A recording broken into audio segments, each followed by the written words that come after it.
بسم اللہ الرحمن الرحیم۔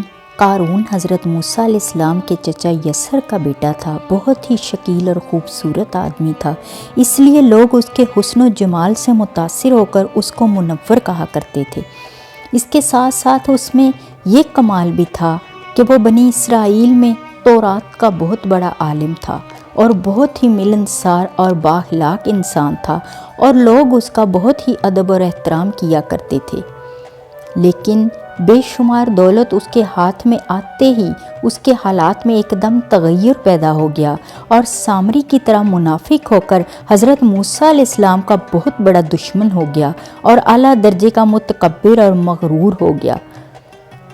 جب زکوٰۃ کا حکم نازل ہوا تو اس نے حضرت موسیٰ علیہ السلام کے روبرو یہ عہد کیا کہ وہ اپنے تمام مالوں میں سے 1000واں حصہ زکوٰۃ نکالے گا، مگر جب اس نے مالوں کا حساب لگایا تو ایک بہت بڑی رقم نکلی۔ یہ دیکھ کر اس پر ایک دم حرص اور بخل کا بھوت سوار ہو گیا، اور نہ صرف زکوٰۃ کا منکر ہو گیا بلکہ عام طور پر بنی اسرائیل کو بہکانے لگا کہ حضرت موسیٰ علیہ السلام اس بہانے تمہارے مالوں کو لینا چاہتے ہیں۔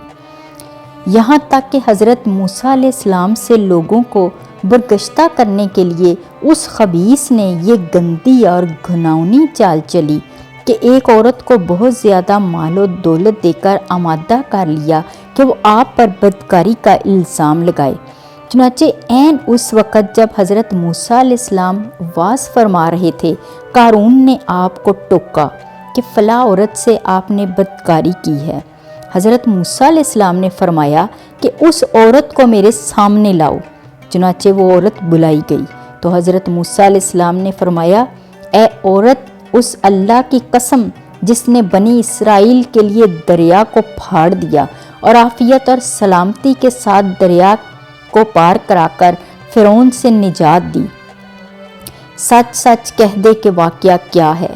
حضرت موسیٰ علیہ السلام کے جلال سے عورت سہم کر کانپنے لگی، اور اس نے مجمع عام میں صاف صاف کہہ دیا کہ اے اللہ عز و جل کے نبی، مجھ کو قارون نے کثیر دولت دے کر آپ پر بہتان لگانے کے لیے آمادہ کیا۔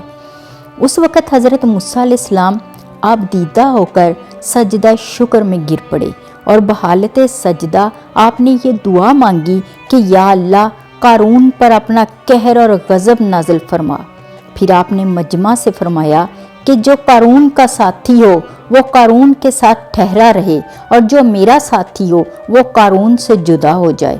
چنانچہ 2 خبیثوں کے سوا باقی تمام اسرائیل قارون سے الگ ہو گئے۔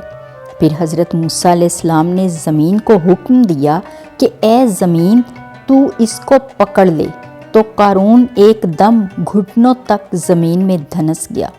پھر آپ نے دوبارہ زمین سے یہی فرمایا تو وہ کمر تک زمین میں دھنس گیا۔ یہ دیکھ کر قارون رونے اور بلبلانے لگا اور قرابت اور رشتہ داری کا واسطہ دینے لگا، مگر آپ نے کوئی التفات نہیں فرمایا، یہاں تک کہ وہ بالکل زمین میں دھنس گیا۔ 2 منحوس آدمی جو قارون کے ساتھی ہوئے تھے لوگوں سے کہنے لگے کہ حضرت موسیٰ علیہ السلام نے قارون کو اس لیے دھنسا دیا ہے تاکہ قارون کے مکان اور اس کے خزانوں پر خود قبضہ کر لیں۔ تو آپ نے اللہ تعالیٰ کے حکم سے دعا مانگی کہ قارون کا مکان اور خزانہ بھی زمین میں دھنس جائے۔ چنانچہ قارون کا مکان جو سونے کا بنا ہوا تھا اور اس کا سارا خزانہ سبھی زمین میں دھنس گیا۔ میری ویڈیوز اگر آپ کو پسند آ رہی ہیں تو پلیز کمنٹ ضرور کریں۔ Thank you.